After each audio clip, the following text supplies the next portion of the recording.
Hindi pa siya nakontento. Kinuha niya yung baril niya.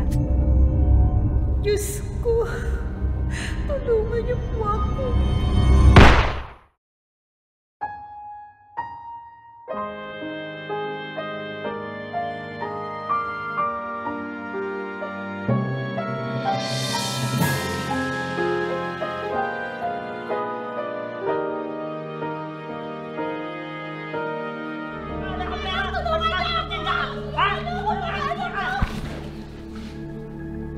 Galing ako sa magulong pamumuhay.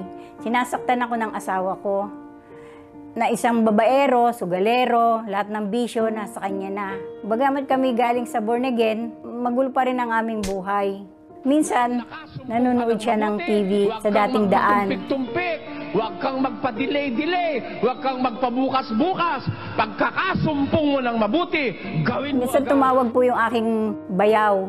At ang sabi, Hello? Ache, manalbe ka king Channel 13. Magsalitay Brad Eli. Mayapin sa Sabiana. nirekomenda niya ako sa lokal ng Lumbreras sa manggagawa. At ako'y tinawagan ng manggagawa at inimbitahan naman ako para pumunta ng Bible Exposition.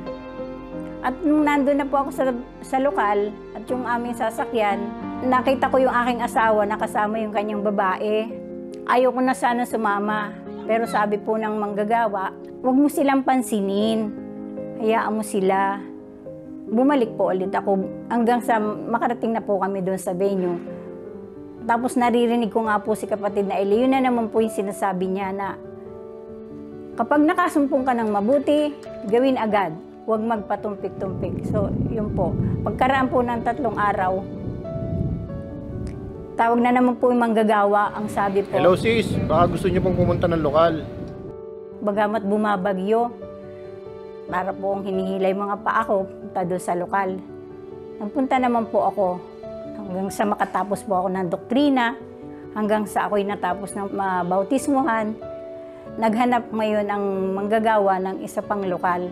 At yun nga po ay nairekomenda ko yung aming bahay.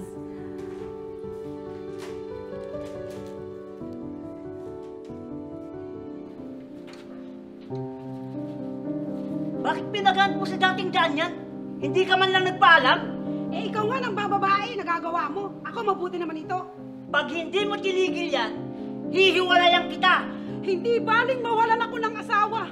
Huwag lang akong mawalan ng Diyos. Minsan, sa palengke, titinda ako. Nabuntay asawa ko. Nanghihingi na naman ng pera. Pera? Ano pera? Wala pa akong benta.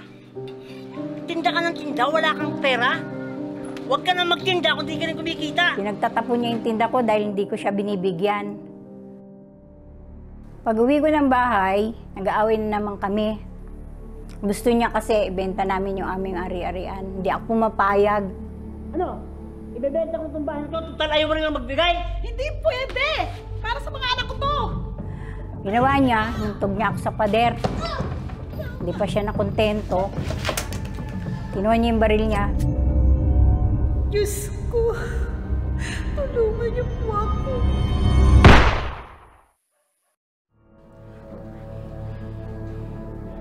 Tinutok muna sa akin, tapos di nakatiis, binaril na lang niya sa taas. Hanggang sa nawala na ako ng pag-asa na magbabago siya. Minsan may kaibigan siya na kasama niya sa sugalan. Nag-usap sila na magpadoktrina. Parang gusto ko nga makinig ng salita ng Diyos sa dating daan eh.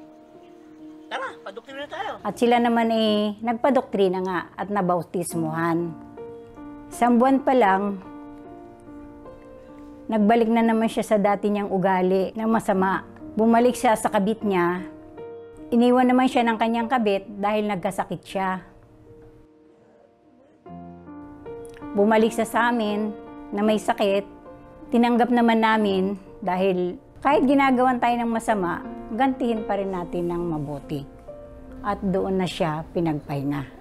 Dahil wala na po akong iniintinding asawa, nakapag-focus na po ako sa aking tungkulin. Sa kasalukuyan, awat tulong ng Diyos, 23 years na po ako sa aking tungkulin sa lokal ng Bulihan.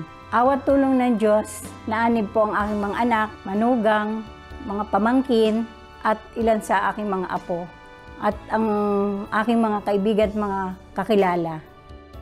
Sa mga kapatid na nakakaranas sa matinding pagsubok sa buhay, huwag po tayo mawawala ng pag-asa. Lagi po kayo mananalangin sa Diyos, tulungan niya tayo upang mapagtagumpayan natin ang ating mga pagsubok na yan.